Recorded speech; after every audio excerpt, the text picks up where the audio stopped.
¿Qué es el trauma? El trauma no es lo que le pasa a alguien que vivió una guerra o un accidente gravísimo.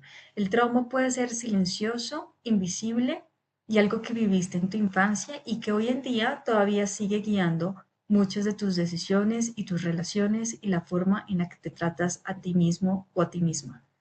En este video vamos a entender qué es el trauma, qué tipos de traumas existen y cómo lo definen los manuales clínicos y explicaremos de manera muy sencilla para que podamos sentirlo y también entenderlo intelectualmente.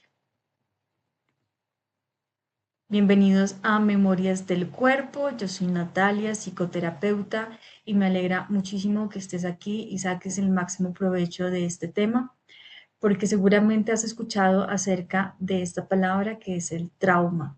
Y lo que vamos a compartir hoy está fundamentado en la investigación clínica y el conocimiento y experiencias de mi práctica profesional. El trauma tiene diferentes puntos que vamos a observar, ¿sí? Tiene diferentes ítems. Lo primero que vamos a identificar es cuál es el significado del trauma. ¿Qué comprende el trauma? Evento, respuesta y trastorno. ¿Qué tipos de traumas hay?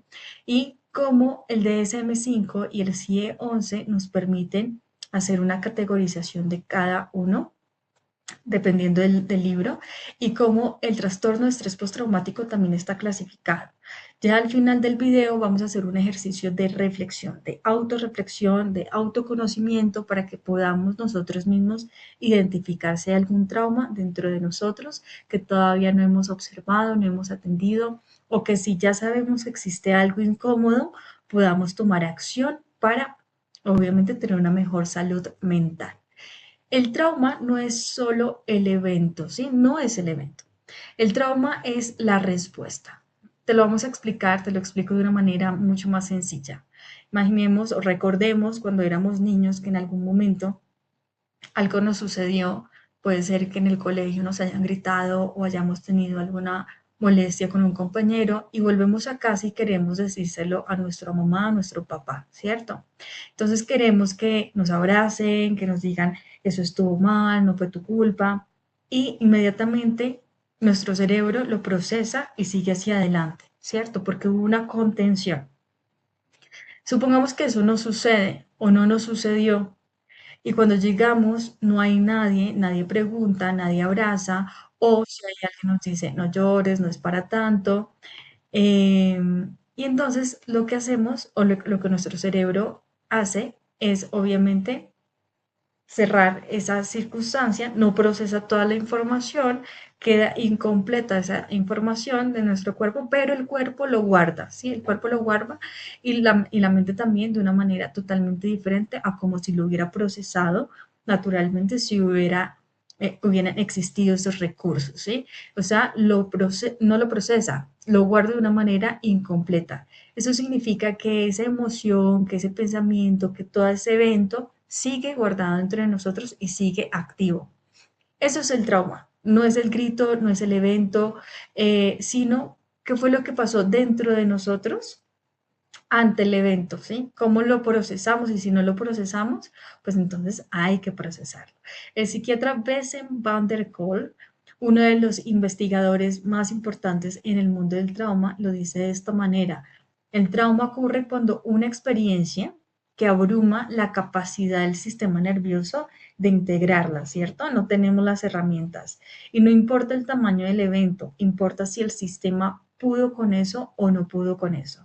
Y eso, querido visitante de este canal, depende de muchísimos factores, de la edad, de la red de apoyo, de tu historia previa, del contexto, de la neurobiología, y no se trata de yo aguanté o yo soy fuerte o no importa, no fue para tanto, no, es si el sistema nervioso pudo contenerlo y estaba en la facultad y recursos para hacerlo. ¿Listo? Ese evento que sucedió, esa respuesta que tuvimos, hace parte de lo que llamamos el trauma, ¿cierto? Entonces, lo vamos a clasificar o lo vamos a dividir más bien en tres partes, ¿no? Porque aunque no todas las personas viven un evento traumático y desarrollan un trastorno, no todos los síntomas que tuvo un evento se va a ver así de grande desde afuera, ¿cierto? A veces uno pensaría, ah, no, es que tiene que suceder algo terrible para que la persona tenga un trauma, no. Hay cosas que suceden y como decíamos inicialmente, pueden ser silenciosas o pueden ser invisibles que generan un trauma, ¿listo? Entonces tenemos tres capas o tres configuraciones, tres partes que hacen parte de la configuración del trauma. Entonces, lo primero es el evento, ¿no?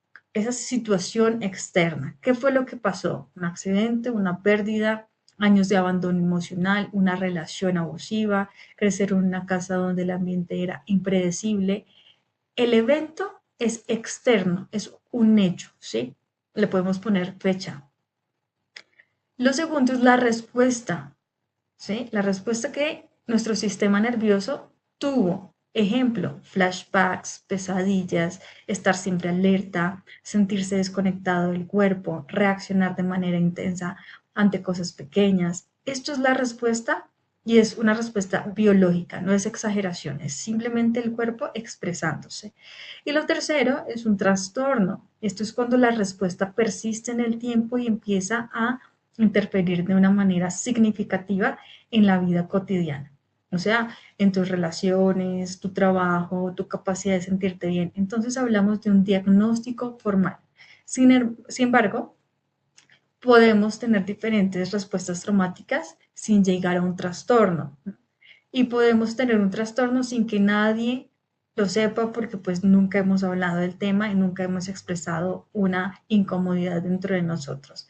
El hecho es que aunque no tengas un diagnóstico formal, eso no significa que no podamos trabajar con molestias que habitan dentro de ti y que de pronto ni siquiera hoy en día hemos observado. ¿Listo? Entonces, los traumas no son iguales y esto es importante hacer la distinción porque los síntomas van a depender mucho de qué tipo de trauma es, ¿sí? Se van a manifestar de una manera diferente y se van a trabajar de una manera diferente en consulta, en terapia. Entonces hablamos de un trauma simple o tipo 1 o trauma de T pequeña cuando el evento es único y delimitado. Un accidente de carro, un robo, una cirugía de emergencia, ocurre una vez, tiene un inicio, tiene un final.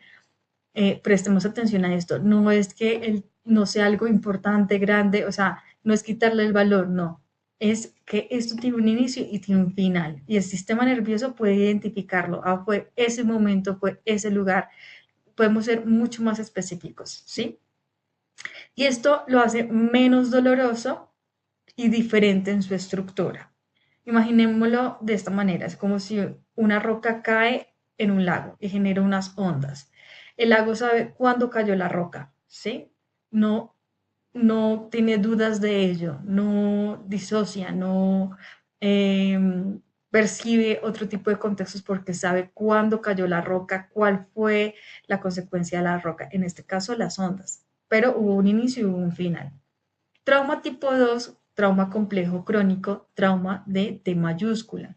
Aquí es donde muchas personas se pueden reconocer.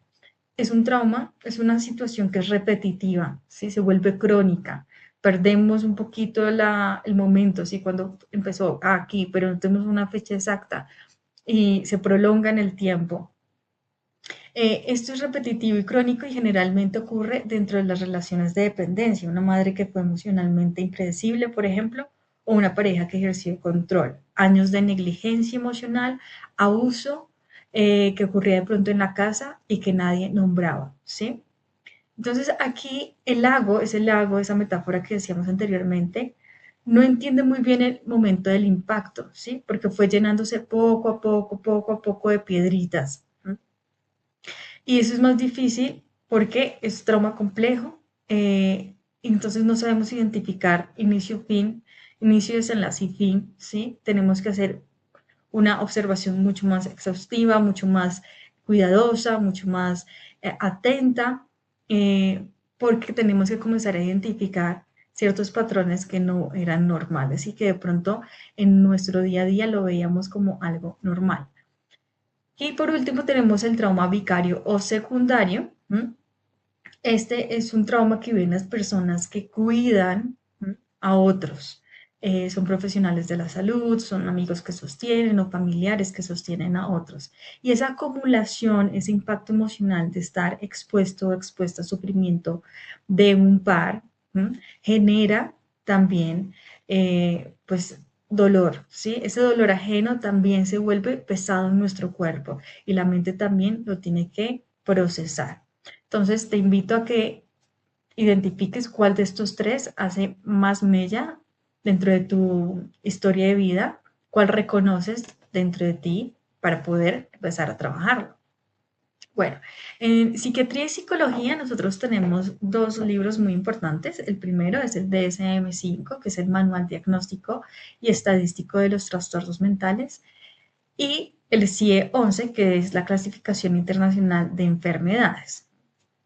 Entonces, en el mundo de la psicología y la psiquiatría necesitamos hablar el mismo idioma y lo importante aquí es que estos dos libros nos van a permitir categorizar, identificar, estructurar un diagnóstico donde aquí en Latinoamérica o en Japón o en Europa podamos entender el mismo lenguaje. El DSM-5 es el manual que se usa principalmente en el mundo anglosajón y Latinoamérica. Lo publica la Asociación Americana de Psiquiatría y define los criterios exactos que deben cumplirse para diagnosticar el trastorno de estrés postraumático, ¿sí? El TEPT. Para el DSM-5, el TEPT requiere haber estado expuesto a la muerte real o amenazada, lesión grave o violencia sexual, ya sea directamente como testigo o al enterarse de que le pasó a un cercano o un familiar cercano, perdón. Mientras el CIE-11 es el Manual de Organización Mundial de la Salud usado más en Europa y en los contextos internacionales. Y tiene una diferencia importante y es que el DSM-5 contempla el TPT todo juntito, mientras el CIE-11 hace una clasificación especial para el TPT complejo, ¿sí? Está separado y esto es un avance enorme porque por décadas las personas con trauma crónico e interpersonal eran mal diagnosticadas y las identificaban o las diagnosticaban con trastorno de personalidad, depresión, ansiedad, cuando en realidad lo que tenían era un trauma complejo y sin nombre. El CIE-11 finalmente le puso nombre a lo que millones de personas, especialmente mujeres, llevan cargando sin un diagnóstico que describa esa realidad. Entonces, esto nos va a permitir identificar un poquito más la estructura de esos síntomas que está viviendo X o Y persona y así podemos también tener un plan de tratamiento mucho más específico, más personalizado, más integrativo para que sea realmente exitoso. Los criterios de diagnósticos TPT en el DSM-5 son los siguientes. Entonces, preguntémonos sin ir un poquito más allá, es una observación muy propia de si tenemos alguno de estos criterios. Lo primero es una exposición a un evento traumático, como les venía diciendo anteriormente. Si hay síntomas de intrusión como flashbacks, pesadillas, molestias corporales, miedos, también una evitación persistente, ¿no? Hay algo que me sucedió en esa calle, entonces yo no paso por esa calle. Alteraciones cognitivas y del ánimo, ¿no? Cambio muy rápidamente de pensamiento, de estado de ánimo, ¿no? Mis emociones fluctúan una y otra vez y este tipo de cosas, pues obviamente no son saludables, como por ejemplo el culparse a uno mismo por vivir esta situación o sentir que el mundo es completamente peligroso o tener una dificultad para sentir emociones positivas, ¿sí? Sentirse distante ante las personas que uno ama o ante el mundo mismo. También esas alteraciones en la actividad y la reactividad, ¿sí? A veces estar muy alerta en el día a día, sobresaltarse fácilmente, dificultad para dormir, irritabilidad, dificultad para concentrarse, comportamientos autodestructivos, ¿sí? Entonces, ya de por sí estamos viendo que hay un montón de síntomas que podemos o no podemos tener. Lo importante es que identificamos y podamos aceptar el proceso para hacer una transformación. Y, por ejemplo, estos síntomas que ya estamos, de los cuales estábamos hablando, pueden durar más de un mes, ¿sí? Hay procesos que son normales, son orgánicos, pero cuando ya duran más de un mes, más de 6 meses, esto lo que va a generar es una alteración precisamente en nuestro estado de ánimo, en nuestros pensamientos, en la actividad de nuestro día a día, en la función que nosotros tenemos en nuestros roles. Y esto, obviamente, pues va a traer un deterioro general en nuestra vida. En el CIE 11, como les decía anteriormente, hay una clasificación mucho más específica acerca del estrés postraumático complejo, ¿sí? Entonces, anteriormente en el DSM-5 es general, pero aquí vamos a hablar específicamente de lo complejo. Y entonces agregamos los síntomas anteriores a estos nuevos y son la dificultad para regular emociones. Hay una desregulación emocional, las emociones se sienten demasiado intensas o al contrario, nos sentimos anestesiados, ¿sí? O podemos llegar de un momento de 0 a 100, entonces no siento nada y de repente siento un montón, o siento un montón y de repente me volví asintomática, no siento absolutamente nada, no puedo conectar. Entonces no hay un término medio. Y una cosa pequeña puede desencadenar una respuesta que parece desproporcionada y que a uno mismo lo puede confundir. Si como esta cosita tan chiquita me hizo reaccionar de esa manera. Entonces, ese es otro síntoma que hay que evaluar. La imagen de sí misma puede ser muy negativa y persistente, ¿sí? Entonces, hay una sensación profunda y persistente de estar dañado, de ser diferente a los demás, de no merecer. Y no es una baja autoestima común, sino una convicción interna de que algo no está bien dentro de sí. Y también una dificultad para mantener relaciones. Claro, teniendo en cuenta estos dos últimos ítems, pues hay una dificultad para confiar, para estar cerca, sin sentir que puede salir lastimada, ¿no? Hay mucha desconfianza para mantener vínculos sin perder el hilo de quién eres dentro de una relación, ¿no? Hay personas que se mimetizan con otras, entonces no saben quiénes son y comienzan a ser como las personas que están a su alrededor y eso también es un acto de defensa.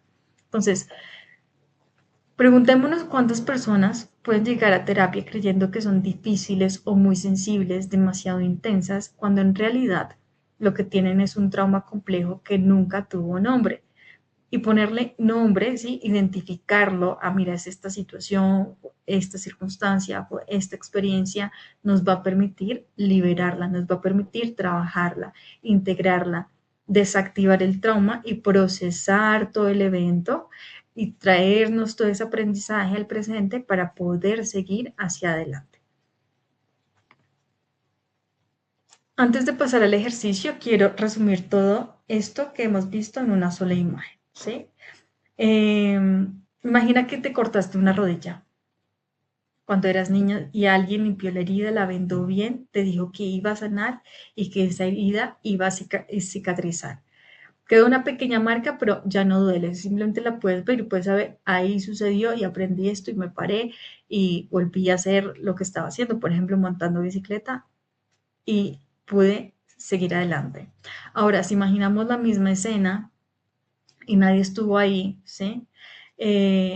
Sin darnos cuenta, esa herida sigue ahí, inconscientemente se abre una y otra vez cuando nos recuerda ese momento, ¿sí? Si hacemos el ejemplo con la bicicleta, ¿no? Entonces, cuando veo una bicicleta, esa herida me duele. Entonces, inconscientemente esa herida nunca fue procesada, ¿sí? Sigue ahí latente y necesita sanar. Entonces el trauma es eso y la herida que no se cierra tiene que ser atendida con amor y con recursos, con apoyo, para procesarla independiente de la edad en donde tengamos que procesarla. ¿Listo? La buena noticia es que todas las heridas se pueden procesar, todas las heridas se pueden sanar con acompañamiento adecuado, con herramientas correctas y con la disposición de trabajarlas, ¿cierto? Recordemos que las personas que nos acompañan en estos procesos son guías, nos dan todo el conocimiento y las herramientas y las técnicas, pero al final nuestra voluntad de sanar esa herida es lo que realmente va a permitir que haya un movimiento hacia adelante. Entonces, Este es un momento de autorreflexión, ¿listo? Y la idea no es resolver lo que está sucediendo dentro, sino de observar qué es lo que está sucediendo adentro. Entonces yo te invito a que cojas un lápiz y un papel y lo escribas, ¿no? Ojalá si empiezas a tener un cuaderno terapéutico muchísimo mejor, en donde escribas precisamente este tipo de insights, ¿no? De conclusiones, de revelaciones, de reflexiones, para que tú tengas una integración mucho más amena contigo mismo y contigo mismo. Entonces, no se trata de resolver, se trata de observar y reflexionar. Entonces, lo primero, hay algo dentro de la historia que nunca se nombró porque no era para tanto, porque después de todo, pues si otras personas no veían que era importante, pues yo tampoco lo puedo ver importante, ¿cierto? Entonces, observemos la historia, toda esa línea de vida, identifiquemos qué pudo haber sido traumático, ¿listo? Una vez que lo identifiques, pregúntate, o Martín, obsérvate cómo el cuerpo se siente cuando recuerdas ese evento, ¿sí? Se siente cansado, se siente dolorido, hay una parte del cuerpo que de pronto está diciendo algo, por ejemplo, me pica algo, o siento frío, o me tiemblan las manos. Veamos, observamos el cuerpo, ¿sí? Es muy importante. Se acelera el corazón, de pronto se hace un nudo en la garganta. Este tipo de expresiones son muy importantes porque la memoria está en el cuerpo. Y la tercera pregunta es, ¿qué necesitaba esa persona, ese niño, esa niña, ese adolescente, ese yo del pasado en ese momento y que no recibió? ¿Sí? Que en ese momento que necesitaba un abrazo, un consejo, la presencia de alguien, lo que sea es importante y es correcto, ¿listo? Y entonces, lo que tienes que hacer hoy con esas respuestas no es nada más que observarlas y reflexionar de ellas, porque este es un paso muy importante, es un paso muy valioso. Es realmente una transformación interna, aunque no es ya la transformación que queremos, ¿cierto? Pero es el primer paso. El primer paso siempre es el más difícil porque es confrontación. Entonces, una vez que identifiquemos todo esto y que queramos hacer un proceso, podemos encontrar un profesional mucho más alineado a nuestro proceso y a nuestras metas terapéuticas. Quiero que también después de que hagas este ejercicio, respires profundo. Si necesitas parar el video, páralo. Respires profundo 3 veces, que puedas escuchar cómo entra y sale el aire. Y después de eso, observes a tu alrededor y nombres 5 cosas que están ahí a tu alrededor. El computador, las gafas, lo que veas. Esto es un ejercicio muy chiquito y muy cortito, pero lo que nos va a ayudar es a enraizarnos, ¿sí? Es a volver al aquí y el ahora, porque el ejercicio como tal nos lleva al pasado y nos lleva a lugares en donde podemos sentir mucho y necesitamos volver al presente. Entonces vamos a hacerlo las veces que necesitemos, respirar profundo y observar a nuestro alrededor y recordar en dónde estamos, ¿no? No estamos en esa experiencia, en esa memoria, estamos aquí y ahora y desde aquí y ahora estamos haciendo esa observación.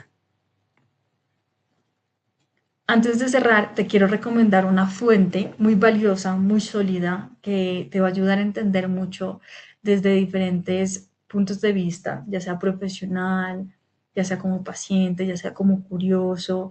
Eh, Te va a permitir integrar este conocimiento y entender mucho más qué es el trauma y todo lo que todas las investigaciones y todas las fuentes que han existido como base sólida de lo que hoy en día tenemos y trabajamos en consulta.